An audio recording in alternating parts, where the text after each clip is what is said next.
O Conselho Nacional de Justiça julga amanhã o destino do juiz Marcelo Bretas, responsável pela Lava Jato no Rio de Janeiro. Bretas é investigado pela sua conduta à frente da operação e corre o risco de perder o cargo. Outro nome importante da Lava Jato, o ex-juiz e atual senador Sérgio Moro, foi às redes sociais para defender Marcelo Bretas e disse que falta solidez às acusações contra ele. Moro escreveu: a Lava Jato no Rio de Janeiro desmontou o império de corrupção do governo Cabral. O juiz Bretas, que fez um grande trabalho, virou o alvo e será julgado pelo CNJ. Pode ser afastado. Falta solidez às acusações, que a justiça prevaleça e a independência da magistratura seja preservada.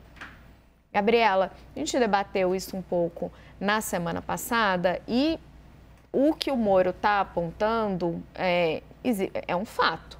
Ele colocou muita gente na cadeia, recuperou uma grande quantidade de recursos. Qual que é a sua avaliação? A minha avaliação é que o Moro está defendendo dele, né? Porque, obviamente, né? É uma pessoa que reproduziu todos os métodos de corrupção do sistema de justiça que o Moro inaugurou com a turma dele lá de Curitiba. Não todos, né? A gente sabe que tem pessoas muito competentes e capacitadas em Curitiba, mas infelizmente ele manchou o nome da Justiça de Curitiba. Eles vão levar um tempo para recuperar a credibilidade por conta de corrupção do sistema de justiça. Ele fala dos corruptos, mas ele não olha para ele. Um juiz, ele tem que ser imparcial. Um juiz, ele não pode escolher inimigos políticos. Um juiz não pode escolher amigos dentro da política para ficar desfilando de avião, para ir, né, fazendo... inclusive que é o caso do Bretas, né, abusando das redes sociais para ganhar seguidor, para virar um mito. Então, assim, a gente estava falando agora, né, no bloco anterior de como o Bolsonaro estimula essa coisa do mito, eu quero ser um mito, eu quero ser um símbolo, mas o Moro fez isso na Lava Jato. As capas, a mídia foi muito cooptada, né, aquela coisa de, o super-herói, vamos limpar. Agora, uma pessoa injustiçada, o dano que dá, né? Se uma pessoa que foi presa, ou uma pessoa que teve os bens apreendidos, que sofreu com os abusos da Lava Jato, se uma pessoa só sofreu com os abusos da Lava Jato, não justifica mais nada do que ele fez. Mas e se isso estiver acontecendo agora, no caso do Alexandre de Moraes? Mas quem disse que o Alexandre de Moraes está fazendo isso? Não tem nenhum indício de que isso esteja acontecendo com ele. Eu não vejo o Alexandre de Moraes dando entrevistas, defendendo a perseguição de um inimigo político, falando que ele é o cara, aparecendo cercado de celebridades. Ele tem uma postura de um juiz imparcial, de um juiz módico. Você vê, ele é super discreto, que é o que tem que ser da magistratura, do que o Bretas está sendo acusado. Uma das coisas que ele está sendo acusado, que está sendo criticada, era o modo de viver que foi inaugurado na Lava Jato. Vamos lembrar, tanto Moro como Deltan, que eram os grandes nomes da Lava Jato, o que eles viraram? Políticos. O Moro, ele ajudou a tirar o ex-presidente Lula do pleito eleitoral em 2018 para virar ministro da Justiça do Bolsonaro. O Deltan virou deputado. O Moro, senador, botou a mulher de deputada também. Joel. Vamos separar. Primeiro, não é demérito para ninguém entrar na política. Entrar na política, ele acha que ele tem... O que ele está falando... Só deixa eu terminar, então. O que ele está falando aqui é que ele é um grande, né, o dono da verdade e da moral, porque ele perseguiu políticos que estavam em polos opostos ao dele, que agora eles... Não estou falando que é um demérito ser da política. Ali ele estava se referindo... Isso é uma interpretação, mas não foi isso. Só um minutinho. Ali no tweet ele estava se referindo a Sérgio Cabral, criminoso confesso, né? Ele confessou diversos atos de corrupção. Joel. Acho que o primeiro ponto, ter entrado para a política ou não, para mim, não é demérito para ninguém, pelo contrário, tem uma causa, ele quer levar uma bandeira ali para a política, perfeito, todo mundo tem esse direito. Eu considero, inclusive, que a figura do Marcelo Bretas, nesse sentido da autopromoção, foi muito diferente do Moro. O Marcelo Bretas, que eu me lembro, que sim, se colocava muito mais, de forma muito mais clara politicamente, do que o Moro jamais fez. Ele era um pouco até influencer ali num dado momento. Eu não sei até que ponto isso é compatível ou não com ser um juiz. Acho que as acusações que pesam contra ele são sérias, têm que ser levadas a sério. Por exemplo, uma delas, eu lembro que a gente discutiu, de ter combinado sentença com um procurador. Me parece, como leigo, bastante sério ter feito isso, mas eu acho importantíssimo separar se a conduta do Marcelo Bretas, um ponto, é compatível ou não com a magistratura, essa é uma questão, e outra questão diferente. se as condenações que saíram dos casos em que o Marcelo Bretas julgou, se elas vão permanecer ou não vão permanecer. Eu sei que o momento político que a gente está agora me dá quase a certeza de que, se ele cair, vão cair junto as condenações. Mas eu repito o meu ponto. Tudo bem, você pode dizer, se um juiz foi parcial, isso bota em dúvida tudo que ele julgou e os casos nos quais ele foi parcial. Agora, se esse mesmo caso, que esse juiz condenou, se esse caso foi para uma segunda instância, foi julgado por um colegiado de juízes, que não são aquele original, que não tiveram as conversinhas com o Ministério Público, que não estão no YouTube, e esse colegiado de juízes olhando aquelas mesmas provas, e são provas autênticas, provas reais, nada foi forjado. Se essa segunda instância, olhando as mesmas provas, ratificou a condenação, então é perfeitamente possível dizer, do ponto de vista lógico, dizer, talvez o juiz original tenha cometido coisas erradas, mas a condenação é sólida e deveria permanecer. Renato, nós temos um dilema aí que não é simples, né? É um juiz que a gente viu que estava ali viajando de carona a pedido do Witzel, que, enfim, vai enfrentar aí um escrutínio do CNJ, agora com condenações de políticos como o Sérgio Cabral. Como é que a opinião pública percebe isso? Vamos lá, o Bretas é um wannabe de Sérgio Moro. Então, e ele meio que se incomodava, até tirava foto na academia, mostrava o MOOC, não, essa coisa. Isso que eu lembrava. Né, essa coisa, assim, influencer desse juiz. Para mim, esse tipo de atitude coloca em xeque algo que deve ser muito valorizado, que é o combate à corrupção. A pergunta sobre a parcialidade da Lava Jato, para mim, ratificada ou não, Joel, é se dá se os fins justificam os meios ou não. Eu sou daqueles que garante, que acredita no Estado Democrático de Direito e que acredita, inclusive, que os fóruns superiores têm que ser ratificados, têm poder ou não de ratificar, como você disse. Inclusive o STJ, inclusive o STF, que estão acima aí como é que chama, Gabi, os tribunais regionais. Da segunda instância. Da segunda instância. Superiores. Vale para a segunda instância, mas também vale para a terceira e para a quarta instância. Quem defende o combate efetivo à corrupção não pode colocar em risco o julgamento dessas pessoas com juízes que não cumprem a lei. É disso que nós estamos falando. A coerência se dá no cumprimento da lei e não bandidos que não cumpriram a lei julgando eventuais corruptos. Não é dessa forma que se faz justiça. Por quê? Se Sérgio Moro, se o Bretas tivessem cumprido a lei, nós não teríamos hoje questionamentos a quem foi solto por causa da corrupção. Ou seja, se tem bandidos soltos, existe um culpado, e o culpado se chama Sérgio Moro e Marcelo Bretas. Não é verdade, Renato. Posso pontuar brevemente? Por favor, Joel. Vamos lá.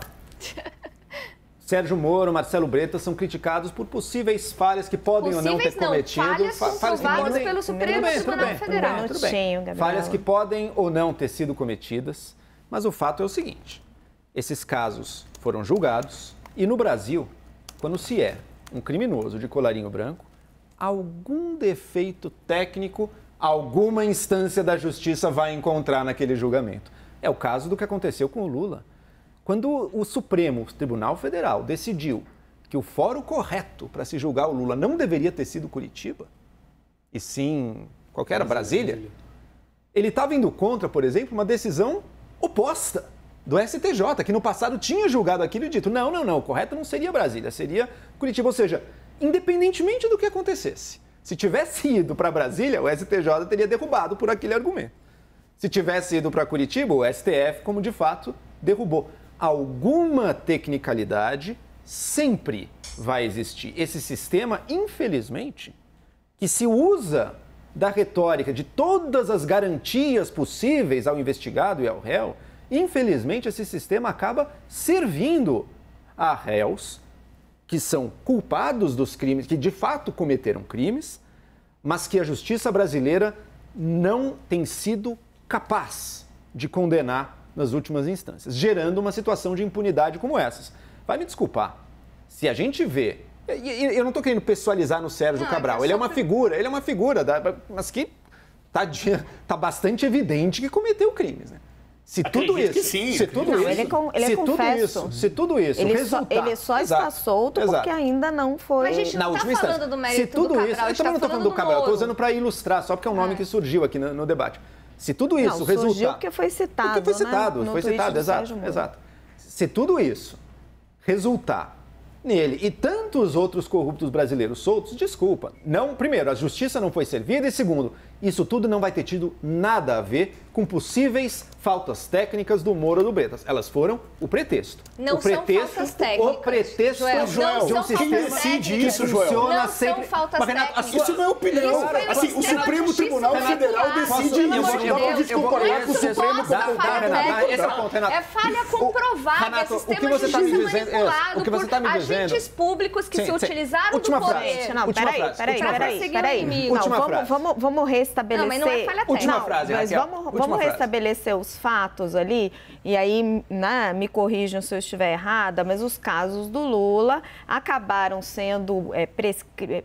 Anulados, não prescritos, anulados por parcialidade e suspeição da Lava Jato. E quem que errou? Foi o juiz da Lava Jato que... Tá na origem, já tá errado, porque a prova não existia. Porque não existia elementos para você ir no processo. A prova tá contaminada. A prova tá contaminada. Pessoal, 2 segundos. Eu quero responder um ponto do Renato, porque ele já levantou 3 vezes nesse programa. Pelo bem dos fatos aqui, né? As provas não chegaram a ser analisadas pelo STF. Que provas? Ele nem analisa as provas. Não tem prova. Mas imagina, ele foi analisado pelo STF. Para perseguir o inimigo político, por agentes de justiça corruptos. Mas, Gabriela, olha a narrativa que você construiu. Mas você construiu uma narrativa, Gabriela. Você construiu uma narrativa. Não, eu construí uma narrativa. Eu estudei sobre isso. Eu não estou te falando que eu construí, não. Você até disse as intenções do Moro. Você até disse as intenções do Moro. Lógico que essas intenções do Moro. Então é uma narrativa. Gente, ninguém... Deixa eu só finalizar. Só um minuto, ninguém está entendendo nada em casa, Joel. Vou finalizar com um ponto. Renato, é um ponto que merece ser resolvido.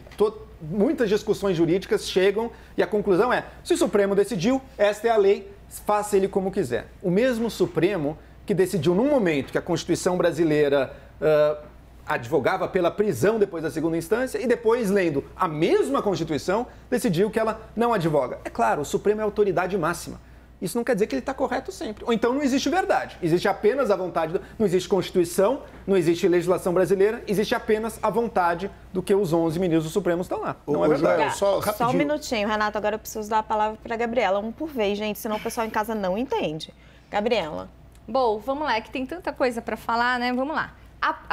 Sérgio Moro, Operação Lava Jato em Curitiba, o que eles inauguraram? Né? O que a gente percebeu depois, que inclusive, não sou eu que estou falando, foi vazado lá na famosa Operação Vaza Jato, que o hacker lá revelou, e os ministros do Supremo Tribunal Federal ficaram estupefatos. Se a gente assistir o julgamento, eles mesmos lendo as conversas trocadas, você vê que houve evidente manipulação do sistema de justiça por funcionários públicos corruptos que estavam usando do seu poder de forma ilegal para perseguir um inimigo político e comemorando, nós vamos pegar o Lula. Eles estavam achando legal, Gabriela, né? Porque aquelas pessoas estavam assim, estavam comemorando. Não, mas assim, o ponto, vamos lá. O ponto e aí, deixa eu terminar de falar. Você falou que você ia deixar eu falar. Sim, mas depois vamos a gente já então vamos terminar de falar. Fatos. Pois bem, eles contaminaram as provas, a forma como o processo foi montado, a opinião pública foi manipulada, com conivência da mídia também, da imprensa, da grande imprensa, que só depois começou a enxergar o que estava acontecendo, da forma como tudo foi manipulado. É óbvio que o TRF,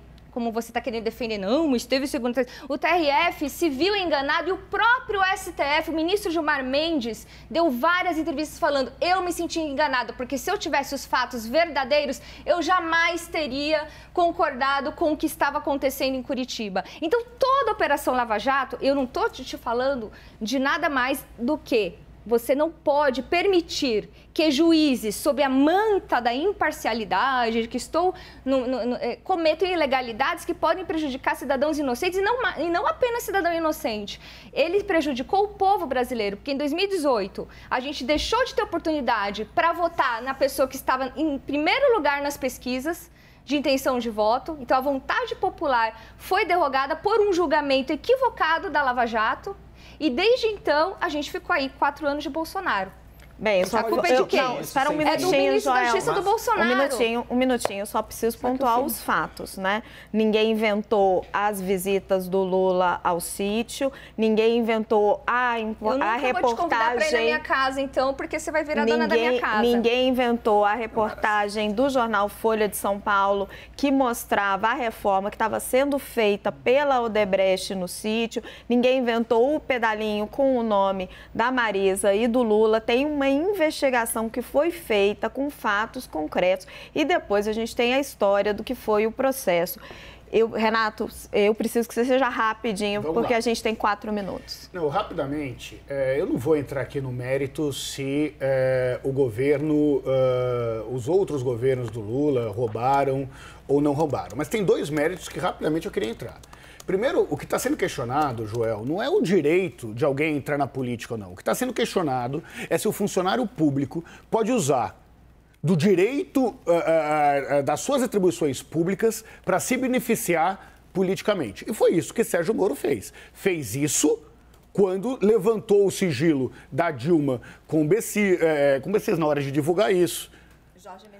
O Jorge Messias, o advogado-geral da União. O advogado-geral da União. Então, o Moro só virou tudo isso porque tinha, sim, interesse político, senão não tinha largado a magistratura, ganhando muito mais do que ganharia como ministro da Justiça. Então, esse é o primeiro ponto. Um esquema para salvar o Lula? Mas juridicamente errou, não podia ter feito. A outra questão, claramente, que precisa ser apontada aqui, é que não dá para ter 2 pesos e 2 medidas. Se a gente gosta do Lula, a gente critica o Supremo. E quando a gente não gosta do Bolsonaro, a gente defende o Supremo. Não dá para ser assim. Nós temos que ter coerência. E assim, é óbvio que cabe a qualquer cidadão poder discutir essa decisão do Supremo. Agora, nós temos que ser coerentes. Se vale a instância superior, como você falou, vale a instância superior da segunda instância, vale a terceira, vale a quarta instância. Eu preciso dar uma palavrinha para o Hélio, que está quietinho aqui ouvindo esse debate para a gente fechar. Hélio. Raquel, se houve falhas técnicas, ilegalidades, elas têm que ser investigadas e punidas, mas não necessariamente macular todos os processos, que é um pouco do que o Joel estava dizendo. Esse tipo de exploração de ambiguidades, de superposição de competências, das inúmeras leis, montanha de leis que a gente tem, que eu suspeito que tenha um motivo de ser de propósito, isso aí é que não dá, porque o que está acontecendo é efetivamente a corrupção, o sistema de corrupção fazendo um contra-ataque a quem os perseguiu. E o Moro tem razão nesse sentido. O Bretas está virando alvo, sim, como o Moro também foi. Então, é isso que está em jogo. A gente não pode esquecer que é o sistema de corrupção fazendo um contra-ataque. Está na cara, não adianta a gente querer tapar o sol com a peneira. O CNN Arena fica por aqui. A gente vai voltar nesse debate muitas vezes, tenho certeza. Ele é muito acalorado e está na raiz aí de muitas questões envolvendo as eleições no Brasil.